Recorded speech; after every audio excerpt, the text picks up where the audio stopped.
બાળ વિજ્ઞાન રસાયણ ચેપ્ટર નંબર 6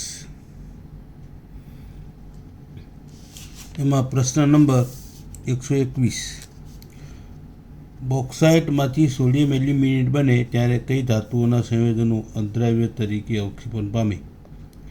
તો બોક્સાઇટનું જ્યારે આપણે શુદ્ધિકરણ કરીએ છીએ તો એમાં કયા કયા ઓક્સાઇડ હોય?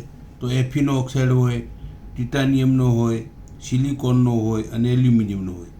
હવે પહેલાં આપણે સોડિયમ એલ્યુમિનેટ જ્યારે બને છે બરાબર, એ પહેલાં શું બધા સિલિકોન અને એલ્યુમિનિયમના શું બનશે? સિલિકેટ બનશે.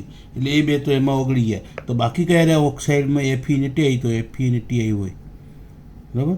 તો આના સંયોજનો હાજર હશે. બાકી આમાં તો સોડિયમ તો હોય નહીં કદાપી. એમાં ટિટાનિયમ એલ્યુમિનિયમ પણ એમાંથી એલ્યુમિનેટ બન્યો એટલે આ પણ ન હોય. એફી એસએન તો છે જ નહીં ઓક્સાઇડ. તો બાકી કયો રહ્યો? ડી. 122મો પ્રશ્ન. સોડિયમ એલ્યુમિનેટનું Al2O3માં અવક્ષેપણ કરવાની પ્રક્રિયામાં પ્રેરિત અસર ઉપજાવવા માટે શું? તો તાજા અવક્ષેપ ઉમેરવા પડે એલ્યુમિનિયમ ઓક્સાઇડના. જેનું અવક્ષેપણ કરવું હોય એના તાજા અવક્ષેપ, એટલે જવાબ આવશે એ. એલ્યુમિનિયમ ઓક્સાઇડના તાજા અવક્ષેપ એમાં ઉમેરો તો એલ્યુમિનિયમ એ સોડિયમ એલ્યુમિનેટ છે એ Al2O3માં અવક્ષેપણ પામશે બરાબર, બીઆરની પદ્ધતિમાં. પ્રશ્ન નંબર 123. એલ્યુમિના ખાલી જેના ઓક્સાઇડ છે તો આપણને ખબર છે. તો એલ્યુમિના કેવો છે? ઉભય ગુણધર્મી બરાબર, ઉભય ગુણધર્મી ઓક્સાઇડ છે બરાબર. બી આવશે જવાબ. કેમ કે Al2O3 એસિડ સાથે પ્રક્રિયા કરશે અને બેઝ સાથે પણ પ્રક્રિયા કરશે, એટલે ઉભય ગુણધર્મી. 124મો પ્રશ્ન. સોડિયમ એલ્યુમિનેટમાંથી Al2 અવક્ષેપણ માટે તાજા અવક્ષેપ ઉમેરો. આ બાબત કોના સિદ્ધાંત? હવે આગળ આવી ગયું બરાબર. હવે સિદ્ધાંત કોનો વપરાશે એમાં? તો સિદ્ધાંત વપરાશે લસ એટેલિયરનો બરાબર. કેમ કે એમાં અવક્ષેપણ થશે તો એમાં લસ એટેલિયર કે કોઈની સાંદ્રતા વધારવામાં આવે તો સાંદ્રતા ઘટવાનું વલણ હોય, અને સાંદ્રતા ઘટવાનું વલણ હોય એટલે એનું અવક્ષેપણ થઈ જશે. તો લસ એટેલિયરનો સિદ્ધાંત આમાં ઉપયોગમાં આવશે. પછી Al2O3 plus twice NaOH plus 3H2O. તો પ્રક્રિયા પૂર્ણ કરો. હવે આ શું છે કે એલ્યુમિનાનું આપણે એલ્યુમિનિયમ ઓક્સાઇડ છે સોડિયમ હાઇડ્રોક્સાઇડ સાથે અને પાણી જલીય, એટલે જલીય દ્રાવણ બરાબર. NaOHનું જલીય દ્રાવણ બીજા અર્થમાં એમ લખ્યું હોય તો ચાલશે. તો એમાં શું બનશે? તો સોડિયમ એલ્યુમિનેટ બનશે. તો સોડિયમ એલ્યુમિનેટ સંકીર્ણ બનશે.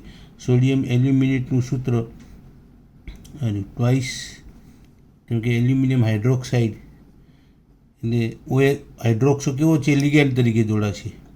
તો સોડિયમ એલ્યુમિનેટ બનશે. તો એમાં જવાબ આવશે બી બરાબર. પ્લસ H2O નહીં આવે આપણને, તો જવાબ સોડિયમ એલ્યુમિનેટ બનશે. પછી 126મો પ્રશ્ન. નીચેના પૈકી સોડિયમ એલ્યુમિનેટનું સૂત્ર એ ઉપર આવી ગયું બરાબર. તો એ સોડિયમ એલ્યુમિનેટનું મેં તમને કહ્યું આ સોડિયમ એલ્યુમિનેટનું બનશે બરાબર. સોડિયમ એલ્યુમિનેટ છે તો 126માં જવાબ આવશે એ બરાબર. હાલો, સોડિયમ એલ્યુમિનેટ. હોર એલાઉટ પદ્ધતિમાં ઉપયોગી ફ્લોરસ્પારનું સૂત્ર જણાવો. ફ્લોરસ્પાર જે છે એ કેલ્શિયમ ફ્લોરાઇડ છે, જે આપણે શાના માટે ઉમેર્યો? મેલ્ટિંગ પોઈન્ટ, એટલે કે ગલનબિંદુ નીચું લાવવા માટે. એલ્યુમિનાનું ગલનબિંદુ નીચું લાવવા માટે આપણે એમાં ક્રાયોલાઇટ ઉમેર્યો બરાબર. અને બીજો આપણે નાખ્યો એમાં આ કેલ્શિયમ ફ્લોરાઇડ ઉમેર્યું. પછી હોર એરાઉટ પદ્ધતિમાં એલ્યુમિનિયમ ઓક્સાઇડ અને ક્રાયોલાઇટના મિશ્રણને શેમાં ભરવામાં આવે છે? હવે તો સ્વાભાવિક છે, લોખંડના પાત્રમાં જો કાચનું તો ઓગળી જાય, કાર્બનનું પણ પ્રક્રિયા થઈ જાય, કોપરનું પણ એમાં મોંઘું પડે અમે, અને પ્રક્રિયા તો અટકી જશે, પણ લોખંડના પાત્રમાં ભરવામાં આવે. 129. હોલ એરાઉટ પ્રક્રિયા દરમિયાન એનોડ ઉપર કઈ પ્રક્રિયા થતી નથી? હવે તો એનોડ ઉપર ઓક્સિડેશન થાય બરાબર. તો જો એ રીતે તમને જવાબ મળતો હોય એમાં ઓક્સિડેશન, તો કાર્બનનું ઓક્સિડેશન, આમાં કાર્બન 0માંથી +2 થયું, ઓક્સિડેશન થયું. એલ્યુમિનિયમ, હવે આ પ્રક્રિયા એલ્યુમિનિયમ છે, એલ્યુમિનિયમનું હવે એલ્યુમિનિયમમાંથી એલ્યુમિનિયમ ધનાયન બનશે એ તો સંભવ નથી, કેમ કે આપણે એલ્યુમિનિયમ મેળવવાની તો પદ્ધતિ છે, આ પ્રક્રિયા તો થવા નથી. તો આ ઊંધી પ્રક્રિયા તો નહીં થાય, તો આ પ્રક્રિયા નથી થતી. કેમ કે એલ્યુમિનિયમ તો આપણે મેળવીએ છીએ, તો એલ્યુમિનિયમથી એલ્યુમિનિયમ પ્લસથી બનવાની તો ઊંધી પ્રક્રિયા કહેવાય, એ તો શક્ય જ નથી. તો એલ્યુમિનિયમ નહીં મળે આપણને, તો જવાબ આવશે બી. પછી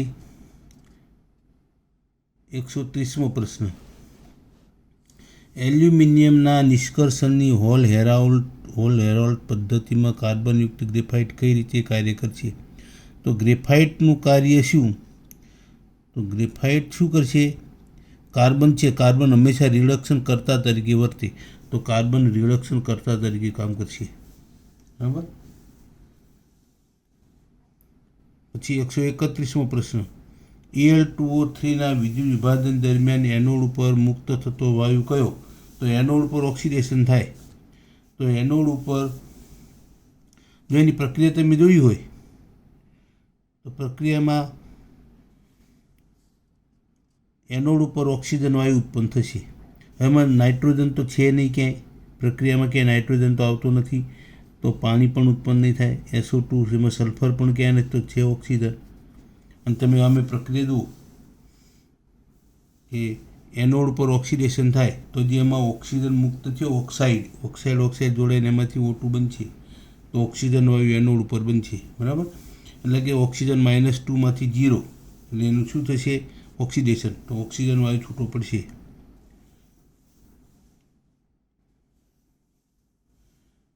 એમ તો બીજા વાયુ છે, કાર્બન મોનોક્સાઇડ છે, કાર્બન ડાયોક્સાઇડ, આમાં આપેલા નથી, એટલે ઓક્સિજન આપેલો છે આપણને આમાં. 132મો પ્રશ્ન, પ્રત્યેક 1 કિલોગ્રામ હોય તો અડધો કિલોગ્રામ વપરાય, તો બી. કાર્બન કેટલો ખવાઈ જશે? અડધો કિલોગ્રામ. બોક્સાઇટના વૈશ્વિક સ્તરે થતા ઉત્પાદન ભારતમાં 1%. 133મો પ્રશ્ન, ભારતનો 1%, આપણે 1% એલ્યુમિનિયમ ઉત્પન્ન કરીએ છીએ વિશ્વમાં 100% જે થતું એમાંથી 1% આપણો.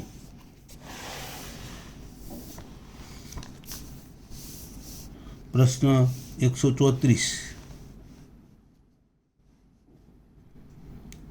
ક્રોમિયમ ઓક્સાઇડમાંથી ક્રોમિયમ મેળવવાની પ્રક્રિયામાં રિડક્શન કરતા, તો ક્રોમિયમનો ઓક્સાઇડ એમાંથી ક્રોમિયમ મેળવવું હોય, હવે આ પ્રક્રિયા જે છે, આમ તો ક્રોમિયમ છે, મેંગેનીઝ છે, એ પ્રક્રિયામાં રિડક્શન કરતા તરીકે સક્રિય ધાતુ વપરાય એમ તો.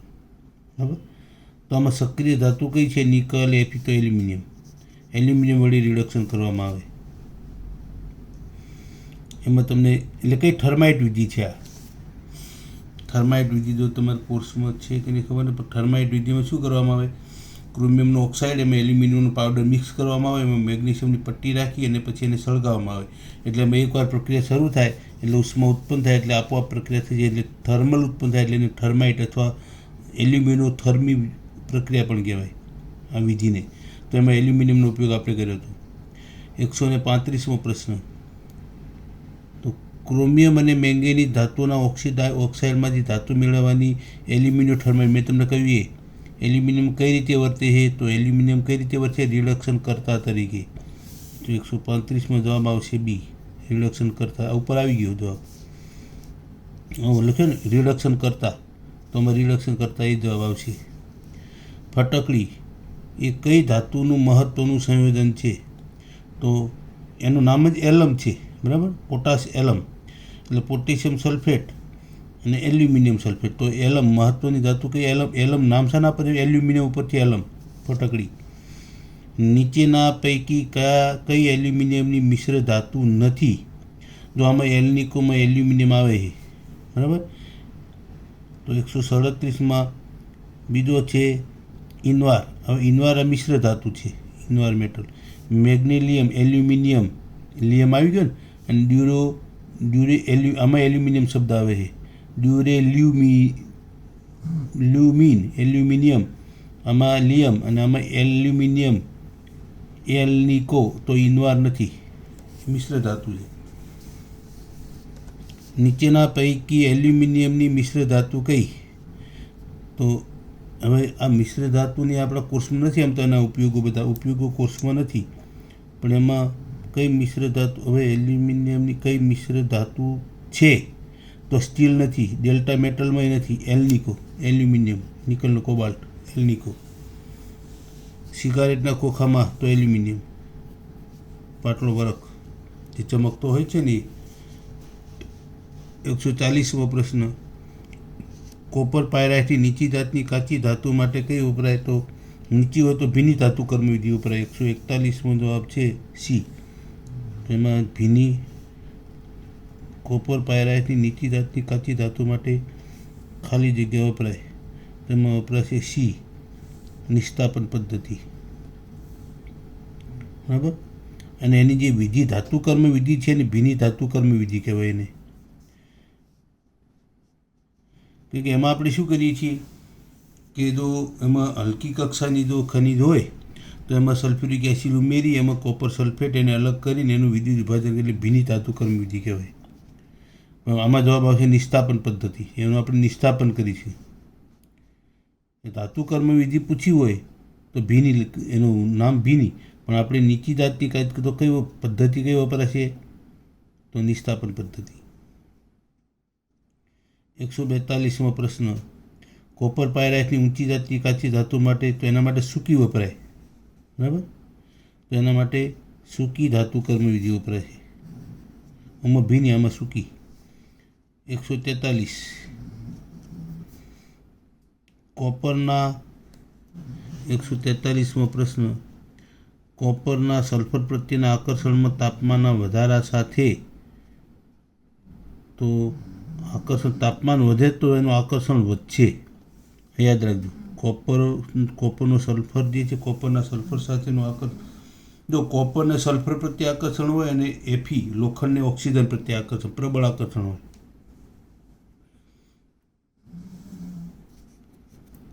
તો 144મો પ્રશ્ન, સૂકી ધાતુ કર્મ વિધિના તબક્કામાં કયો અયોગ્ય ગણાય?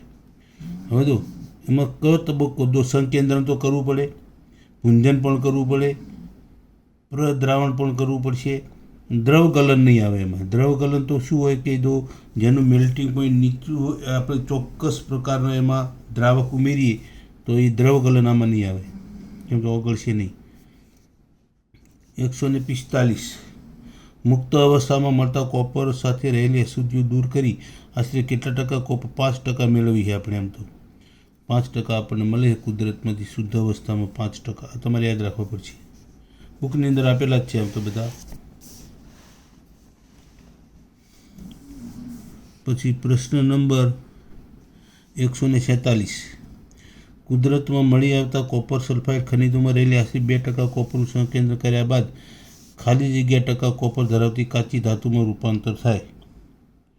તો આ તમારે યાદ રાખો. માહિતીનો પ્રશ્ન છે. એમાં 25% તમને મળશે.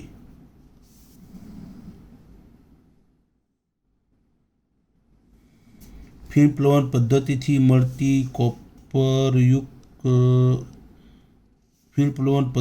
મળતી કોપરયુક્ત અયસ્કનું ત્યારબાદ હવામાં ખાલી જગ્યા, હવે તો કોપરયુક્ત અયસ્ક મળશે એટલે કે કોપર સલ્ફાઇડ પદાર્થમાં ક્યુપ્રસ સલ્ફાઇડ.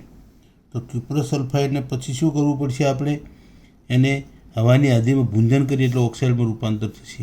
ભૂંજન, કેલ્સિનેશન તો નહીં થાય, એનું પ્રદ્રાવણ નહીં થાય અને રિડક્શન પણ નહીં થાય. 148, નીચેના પૈકી કયા મિશ્રણને મેટે કહેવાય? મેટે વારંવાર બોર્ડમાં પૂછાયેલો છે, ઘણીવાર પૂછાણો છે આ પ્રશ્ન. 2013માં પૂછાણો, 2014માં પૂછાણો. તો મેટે ખાસ યાદ રાખજો. તો મેટે જે છે એ સલ્ફાઇડ છે બંને. બરાબર. કોપર અને એફીના સલ્ફાઇડ છે, પણ કોપર ક્યુપ્રસ સલ્ફાઇડ અને ફેરસ સલ્ફાઇડ. ક્યુપ્રસ એટલે કોપર +1 અને એફી +2. તો એ બે સલ્ફાઇડ જે છે એનું મિશ્રણ જે છે એને મેટે કહેવાય. તો આ મેટે Cu2S + FeSB જવાબ આવશે એમાં. 149મો પ્રશ્ન, બેસેમર કન્વર્ટરમાં કોપર પાયરાઇટ્સમાંથી કોપરના નિષ્કર્ષણ દરમિયાન અંતિમ તબક્કામાં થતી પ્રક્રિયા કઈ? તો અંતિમ તબક્કામાં છે ને સ્વયં રેડોક્સ થશે. એમાં સ્વયં રેડોક્સ એટલે Cu2S અને Cu2O વચ્ચે પ્રક્રિયા થશે, એમાંથી કોપર છૂટવું પડશે. જવાબ આવશે બી, સ્વયં રેડોક્સ છે. કોપર, આમાં કોપર +1 છે, આમાં કોપર +1 છે અને આમાંથી શું થશે? 0. એટલે કે આનું શું થયું? આનું રિડક્શન થયું. +1માંથી 0, આમાં +1માંથી 0 એટલે રિડક્શન થયું. આ -2માંથી +4 એટલે ઓક્સિડેશન, સ્વયં રેડોક્સ પ્રક્રિયા થશે. બરાબર, આ રેડોક્સ પ્રક્રિયા થશે. પ્રશ્ન નંબર 150. 150મો પ્રશ્ન, બેસીમરીકરણ પદ્ધતિથી મેળવેલ કોપરમાં કઈ ધાતુ મુખ્યત્વે અશુદ્ધ સ્વરૂપ, એમાં અશુદ્ધિ કઈ હોય? આ પણ બોર્ડમાં પૂછાયેલો પ્રશ્ન છે 15માં. તો અશુદ્ધિ કઈ મુખ્યત્વે હોય? તો એમાં મોટાભાગે એફી જ હોય, બધામાં રહી જાય છેલ્લે સુધી. અશુદ્ધિ સ્વરૂપે કઈ હોય? તો એફી હોય. પછી બેસીમર કન્વર્ટરમાંથી નીકળતા કોપરની સપાટી પર ફોલ્લા પડ્યા હોય તેવું લાગે તો કયા વાયુને કારણે હોય? તો એમાં કારણ કયું છે? હવે સલ્ફાઇડમાંથી આપણે મેળવીએ છીએ તો એમાં સલ્ફર ડાયોક્સાઇડ જ હોય, સલ્ફર ડાયોક્સાઇડના કારણે. બીજો તો કોઈ વાયુમાં અસર કરતો આવતો નથી એમાં. 152. CO2 અને CO2Hના ઉષ્મીય મિશ્રણથી ખાલી જગ્યા મળે, શું મળશે? હવે CO2 ઉષ્મીય મિશ્રણથી આપણે ઉપર જોયું, બરાબર, તો રેડોક્સ પ્રક્રિયા થશે આમાં, તો CO અને SO2 છૂટો પડશે. બરાબર, તો આમાંથી કોપર છૂટું પડશે. કોપર પાયરાઇટ્સને ઓક્સિજનની હાજરીમાં ગરમ કરતાં કયું કોપર પાયરાઇટ છે એને જો ગરમ કરો તમે હવાની હાજરીમાં, એટલે ઓક્સિજનની હાજરીમાં, તો એમાંથી કોપર પાયરાઇટ્સમાંથી CO2H મળશે. CO2 ઓક્સાઇડ નહીં મળે, ધ્યાન રાખજો. આમાં કોપર પાયરાઇટ છે ને એમને તમે ઓક્સિજનની હાજરીમાં ગરમ કરશો તો તમને CO2H મળશે. કારણ શું? કે કોપરને સલ્ફર પ્રત્યે ખૂબ જ આકર્ષણ છે, પણ એમાં એફીની અશુદ્ધિ હોય એનો ઓક્સાઇડ બનશે પાછો, પણ કોપરને સલ્ફર પ્રત્યે ખૂબ આકર્ષણ છે એટલે આમાં CO2H બનશે. એટલે આમાં ઓક્સિજન તમે જોશો તો ઓક્સાઇડ ન લખી નાખતા આમાં કોઈ, બરાબર, ઓક્સાઇડ નહીં બને. એમાં કોપરને સલ્ફર પ્રત્યે પ્રબળ આકર્ષણ હોવાથી ઊંચા તાપમાને પર વધારે આકર્ષણ છે એટલે CO2H બનશે. 154મો પ્રશ્ન, બ્લિસ્ટર કોપરની શુદ્ધતાનો આંક જણાવો. બ્લિસ્ટર કોપર જે છે 154માં, તો બ્લિસ્ટર કોપરનું 95% કોપર હશે. ફુલ્લાવાળા તાંબાને હવાની હાજરીમાં ક્ષેપક ભઠ્ઠીમાં ગરમ કરવા છતાં અશુદ્ધિ દૂર કરી શકાતી નથી. તો 155મો પ્રશ્ન છે, તો કોની અશુદ્ધિ દૂર નહીં થાય? એમાંથી ગોલ્ડની નીકળે, એનું વિદ્યુત વિભાજન કરશો તો જ નીકળશે, એનોડ પંખમાં મળશે. કોપરના ઉષ્મીય શુદ્ધિકરણ દરમિયાન કઈ અશુદ્ધિ દૂર થતી નથી? 156માં, તો AgAu અને PT કઈ છે? ઉષ્મીય શુદ્ધિકરણમાં. તો આપણને શામાં મળશે? એનોડ પંખમાં મળશે. આ બધી વિદ્યુત વિભાજન દરમિયાન મળશે. 157, થર્મલ રિફાઇનિંગ. 157, થર્મલ રિફાઇનિંગ એટલે કે ઉષ્મા, થર્મલ એટલે ઉષ્મા શુદ્ધિકરણમાં કઈ ધાતુઓના સિલિકેટ કોપર ઉપર સ્લેગ તરીકે તરે છે? એમ તમે થર્મલ રિફાઇનિંગ એટલે ઉષ્મા શુદ્ધિકરણ કરો તો કઈ ધાતુના સિલિકેટ કોપર ઉપર સ્લેગ તરીકે તરે છે? તો એમાં એફી તો હોય જ. આમાં એફી કયામાં? એફી આમાં બીજા કોઈમાં એફી દેખાતો નથી. એફી તો હોય જ બધામાં, શુદ્ધિમાં છેલ્લે એફી હોય તો એફી, તો જવાબ આવશે એ. આ રીતે નક્કી કરજો. તમે યાદ ન હોય તો એફી તો અશુદ્ધિ રહેવાની જ છે એમાં, એ સ્લેગ તરીકે એમાં દૂર થશે, એટલે સ્લેગ તરીકે દૂર થશે. પછી પ્રશ્ન નંબર 158, 99.96 થી 99.99% શુદ્ધ કોપર ધાતુ મેળવવા કઈ પદ્ધતિ? તો અતિ શુદ્ધ મેળવવો હોય તો વિદ્યુત વિભાજન કરવી પડે. વિદ્યુત વિભાજન પદ્ધતિ છે એમાં આપણને અતિ શુદ્ધ મળશે, તો વિદ્યુત વિભાજન પદ્ધતિ દ્વારા મળશે. 159મો પ્રશ્ન, સ્મેલ્ટિંગની પ્રક્રિયા દરમિયાન ભૂંજન કરેલા કોપર અયસ્કમાં શું દૂર કરવા સિલિકા ઉમેરવામાં આવે? તો એમાં શું દૂર કરવું હોય? હવે આપણે આમાં ભૂંજન કોપર અયસ્કમાં શું સિલિકા ઉમેરી એટલે મતલબ શું? સિલિકા ઉમેરી એટલે કે સ્લેગ બનાવો. તો સ્લેગ કોનો બનશે? એફી ઓક્સાઇડનો. એફીનો ઓક્સાઇડ છે સ્લેગ સ્વરૂપમાં દૂર થશે. તો 159માં જવાબ આવશે ડી, સ્લેગ બનશે ને એમાં. 160મો પ્રશ્ન, કોપર પાયરાઇટ્સના ભૂંજનથી મળતા મિશ્રણમાં રહેલી એફીઓની અશુદ્ધિને દૂર કરવા માટે કયો અભિવાહ અને તે કયો ગુણધર્મ ધરાવે? અભિવાહ કયો ઉમેરવો પડશે અને પછી એનો ગુણધર્મ કયો? તો અભિવાહ તરીકે આપણે શું ઉમેરીએ છીએ એમાં? કોપર પાયરાઇટ્સના ભૂંજનથી મળતા મિશ્રણ ભૂંજન કર્યું, પાયરા એટલે સલ્ફાઇડ મળ્યો. FeOની અશુદ્ધિ દૂર કરવા માટે કયો અભિગમ વાપરીશું આપણે? તો એના માટે વાપરીશું આપણે હવે તો એક તો સિલિકોન ડાયોક્સાઇડ વાપરીશું સ્લેગ તરીકે દૂર કરવા માટે, બરાબર. તો SiO2, હવે SiO2 કેવો છે? એસિડિક છે. મેં તમને અગાઉ પણ કહ્યું કે બોર્ડમાં પ્રશ્ન પૂછવાનો હતો કે SiO2 એસિડિક છે પણ ભૂરા લિટમસને લાલ કરતો નથી, આવું કારણ પૂછવાનું હતું. તો એસિડિક છે, તો એસિડિક છે. SiO2 કેવો છે? બેઝિક નથી, એસિડિક છે. એનો ગુણધર્મ કયો? એસિડિક, એટલે વપરાય એમાં. તો 160 પ્રશ્ન સુધીના આપણે સોલ્વ કર્યા.